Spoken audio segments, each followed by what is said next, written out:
बोली भारत माता की, भारत माता की, छत्तीसगढ़ महतारी की, छत्तीसगढ़ महतारी की। आज छत्तीसगढ़ प्रदेश की राजधानी रायपुर की पावन भूमि में आयोजित इंडियन रोड्स कांग्रेस के 83वें वार्षिक अधिवेशन में मंच में विराजमान आज के कार्यक्रम के मुख्य अतिथि केंद्रीय सड़क परिवहन और राजमार्ग मंत्री भारत सरकार परम आदरणीय श्री नितिन गडकरी जी, केंद्रीय राज्य मंत्री श्री अजय टमटा जी, हमारे छत्तीसगढ़ के ऊर्जावान डिप्टी सीएम श्री अरुण साव जी, आईआरसी के अध्यक्ष श्री कमलेश कुमार पिपरी जी, महासचिव श्री एस के निर्मल जी, महानिदेशक श्री डी सारंगी जी, सचिव लोक निर्माण विभाग छत्तीसगढ़ सरकार डॉक्टर कमलप्रीत सिंह जी, आईआरसी के हमारे सभी भारत सरकार और प्रदेश सरकार के अधिकारीगण, विभिन्न राज्यों से पधारे आईआरसी के मंच में विराजमान पदाधिकारीगण, अभियंतागण, अधिकारीगण और इस अधिवेशन में जुड़े तकनीकी से सभी सज्जनवृंद और मीडिया के साथीगण,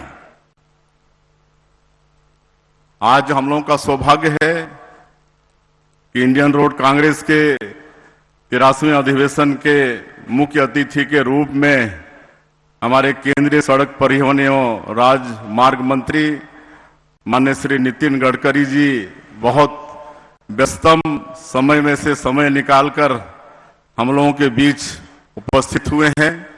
मैं छत्तीसगढ़ की 3 करोड़ जनता के तरफ से उनका बहुत बहुत स्वागत करता हूं, उनका अभिनंदन करता हूं और साथ ही हमारे केंद्रीय राज्य मंत्री श्री अजय टमटा जी, हमारी छत्तीसगढ़ सरकार के डिप्टी सीएम अरुण साव जी का भी मैं अभिनंदन करता हूं और देश विदेश से पधारे इंजीनियरों, वैज्ञानिकों, विशेषज्ञों, प्रतिष्ठित संस्थानों के सम्मानीय प्रतिनिधियों का भी मैं छत्तीसगढ़ में स्वागत करता हूं।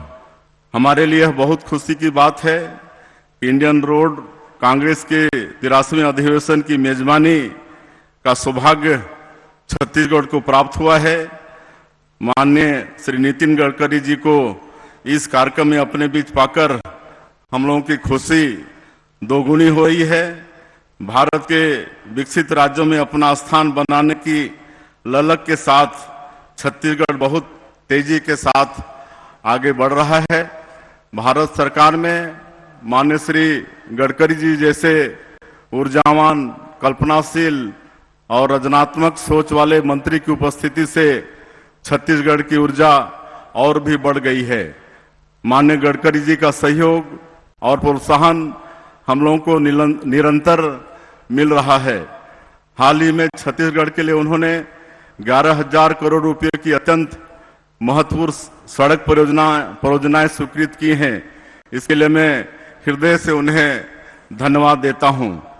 इस अधिवेशन में देश भर के आईआईटी, एनआईटी सहित उच्च प्रतिष्ठित इंजीनियरिंग संस्थानों के 5,000 से ज्यादा प्रतिनिधि उपस्थित हुए हैं। साथ ही Sri Lanka, Bangladesh, Australia, Indonesia, Singapore के निर्माण विशेषज्ञ, इंजीनियर और वैज्ञानिक भी इस अधिवेशन में शामिल हो रहे हैं। मैं आप सभी को भारत के इस बेहद खूबसूरत प्रदेश छत्तीसगढ़ की संभावनाओं और क्षमताओं के बारे में बताना चाहता हूं कि आज आप लोगों की यहाँ उपस्थिति विशेष रूप से छत्तीसगढ़ के लिए क्यों महत्वपूर्ण है। आप लोगों को यहाँ पाकर हम लोगों की मनमांगी मुराद पूरी हो गई है। इसके लिए मैं इंडियन रोड कांग्रेस का आभार व्यक्त करता हूँ।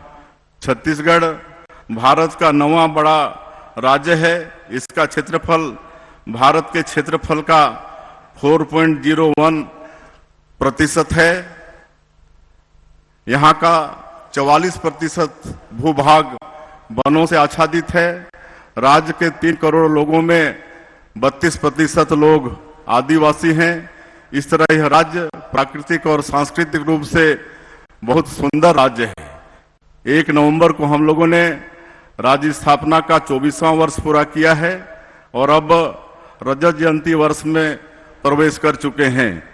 यशस्वी प्रधानमंत्री श्री नरेंद्र मोदी जी ने वर्ष 2047 तक विकसित भारत के निर्माण का लक्ष्य रखा है।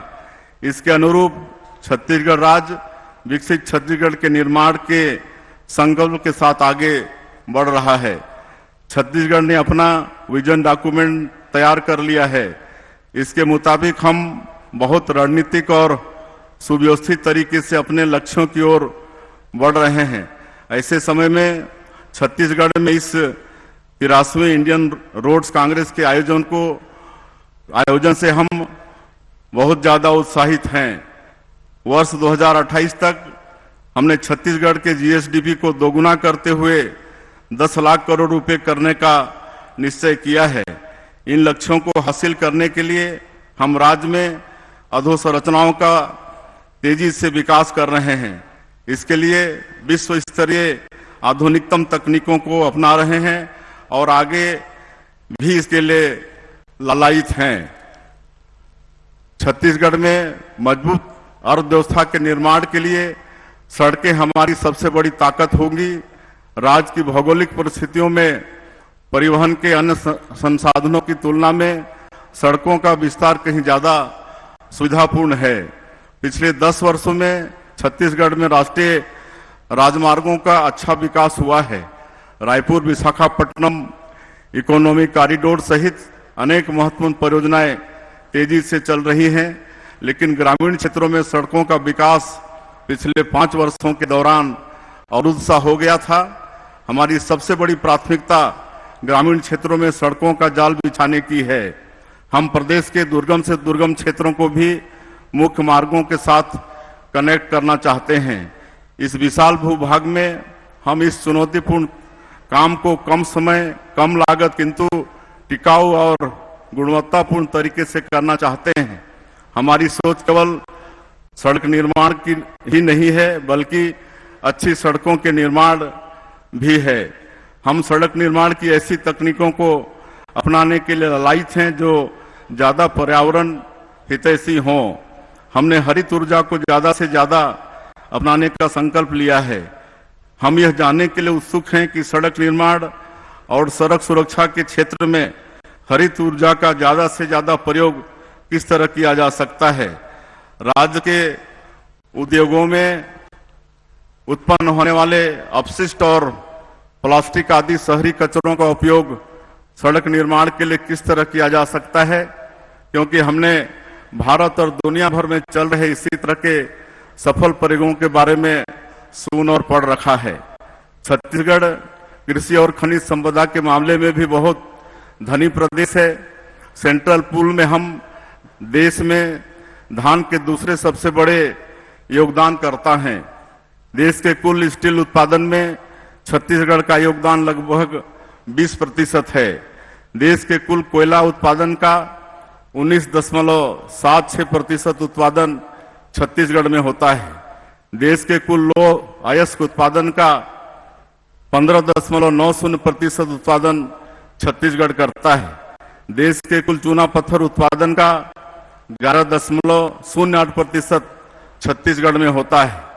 देश का 20% सीमेंट का उत्पादन छत्तीसगढ़ करता है। बिजली उत्पादन के मामले में हम सरप्लस राज्य हैं।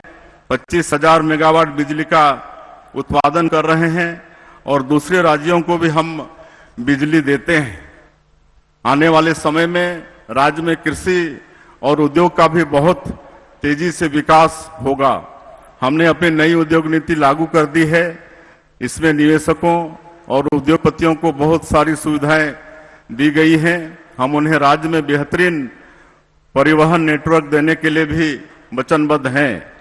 छत्तीसगढ़ देश के 7 राज्यों से घिरा हुआ है। हमारे पड़ोसी राज्य भी खनिजों और औद्योगिक संभावनाओं के मामले में धनी राज्य हैं। इन सभी राज्यों के साथ हमारी सघन सांस्कृतिक साझेदारी भी है। हम अपने इन पड़ोसियों के साथ सड़क कनेक्टिविटी बढ़ाने के लिए लगातार प्रयासरत हैं। माननीय केंद्रीय परिवहन मंत्री जी से निवेदन करना चाहता हूं, आज के इस अवसर में जिस तरह आपने छत्तीसगढ़ के प्रति हमेशा उदार मन से सहयोग किया है, उसी तरह राज्य की इंटर स्टेट कनेक्टिविटी को भी मजबूत करने की दिशा में किए जा रहे हमारे प्रयासों को और गति देने की कृपा करेंगे। छत्तीसगढ़ के IIT, NIT, IIIT और अन्य प्रतिष्ठित इंजीनियरिंग संस्थानों के बच्चे भी इस आयोजन का लाभ उठा रहे हैं। वो इस विमर्श में शामिल हो रहे हैं कि भविष्य में सड़क निर्माण की किन तकनीकों को अपनाया जाना चाहिए ताकि अनुसंधान के प्रयासों को किस तरह तेज किया जाना चाहिए और अनुभवों को किस तरह प्रभावी तरीके से साझा किया जाना चाहिए। मैं इस अपॉर्चुनिटी के लिए राज्य की इन प्रतिभाओं को बधाई भी देता हूं।